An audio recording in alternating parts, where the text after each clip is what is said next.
जगन्नाथपुरी में एक भक्त हुए बड़े सुंदर, जिन्होंने अपने जीवन में, वो गणपति जी के भक्त थे और उन्हीं की ही उनको इष्ट रूप में मानते थे और उन्हीं का ही गुरु मंत्र उन्होंने लिया था।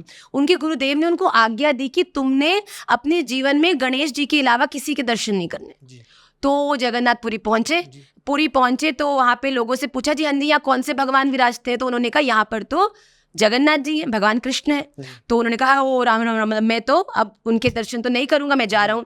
तो जगन्नाथ जी ने बोला, इतना सुंदर भक्त आया, मुझसे मिले भी ना चला जाएगा। तो भगवान ने ब्राह्मण का रूप धारण करके उसके पास गए। तो बोला कि अरे भैया कहाँ जा रहे हो? कह रहा नहीं, मेरे तो इष्ट गणपति जी हैं और गणपति जी को अगर उनके अलावा मैंने किसी का दर्शन कर लिया तो मेरा तो भजन नष्ट हो जाएगा।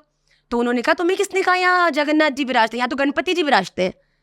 उसने कहा, अच्छा, बड़ा मूर्ख बंदा था पहले जो मिला, मुझे कहता यहाँ पे तो जगन्नाथ जी हैं, कृष्ण है। तो उसने कहा नहीं तुम जाओ। कह रहे नहीं, अब मुझे भय हो गया, संशय हो गया, अभी गलती से अगर जगन्नाथ जी निकल आए, कृष्ण निकल आए तो मेरा तो सब काम खराब हो जाएगा। तो उसने कहा, अच्छा एक काम करो, अभी जगन्नाथ जी की रथ यात्रा चल रही है, तो रथ यात्रा में भगवान जो है वो बाहर आते हैं, तो तुम तुम्हारी आंखों पर मैं पट्टी बांध दूंगा और तुम भगवान के पास जाओ, उनका स्पर्श करो, तो गणपति जी स्पर्श करोगे तो पता चल जाएगा गणपति जी हैं, और जब तुम्हें आभास हो जाएगा तो तुम अपना जो वो नेत्रों से कपड़ा है उसको हटा देना। तो उसने बोला, ये बात सुंदर लगी मुझे बहुत। कहता ठीक है, कपड़ा बांधा। तो जगन्नाथ जी स्नान यात्रा में बाहर आते हैं, तो बाहर आए, तो जैसे ही बाहर आए तो उस भक्त के आंखों पर पट्टी थी और उसने जाकर जगन्नाथ जी के श्री विग्रह को स्पर्श करना शुरू किया। वाह वाह, बड़े बड़े कान, क्या आनंद, तो गणपति जी के कान लगते हैं। फिर मुख पर आया तो बड़ी सी सूंड, वाह वाह, ये तो गणपति जी की सूंड ही है, मान लिया कि ये तो गणपति जी है। तुरंत अपनी पट्टी खोली तो सामने जगन्नाथ जी। जैसे जगन्नाथ जी के ओ धर्म भ्रष्ट हो गया, तो पट्टी बांधी, फिर स्पर्श किया, वही सूंड, वही बड़े बड़े कान, फिर खोली तो देखा ये तो जगन्नाथ जी है।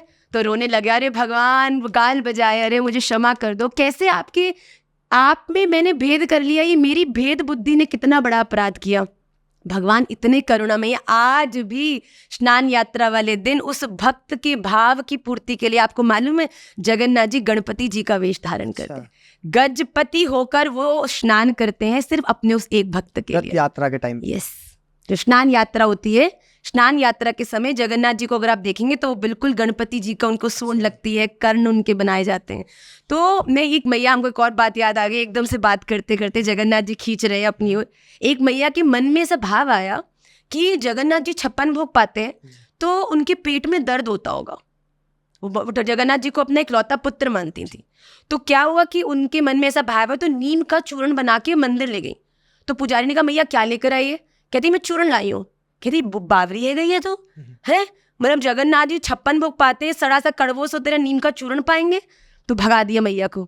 तो मैया बड़ी उदास होकर वापस चली गई।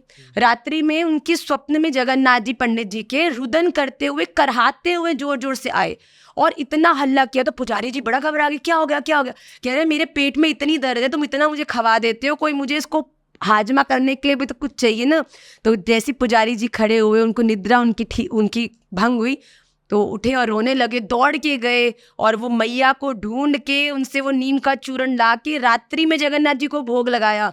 उसके बाद जगन्नाथ जी ने फिर स्वप्न में आके आशीर्वाद दिया और वो चूर्ण आज तक जगन्नाथ मंदिर में लगता है। देखो कैसी कैसी, भगवान तो भक्त के लिए हर रूप में, हर तरह। क्या भगवान गाड़ी नहीं बन सकते? क्या भगवान संसार नहीं बन सकते? क्या भगवान व्यापार नहीं बन सकते? भगवान वो सब कुछ बनेंगे जो तुम चाहते हो कि भगवान बने। वैसी निष्ठा होनी चाहिए। हाँ, अगर तुम भगवान को भगवान से मांग लोगे तो भगवान भगवान बन के भी मिल जाएंगे।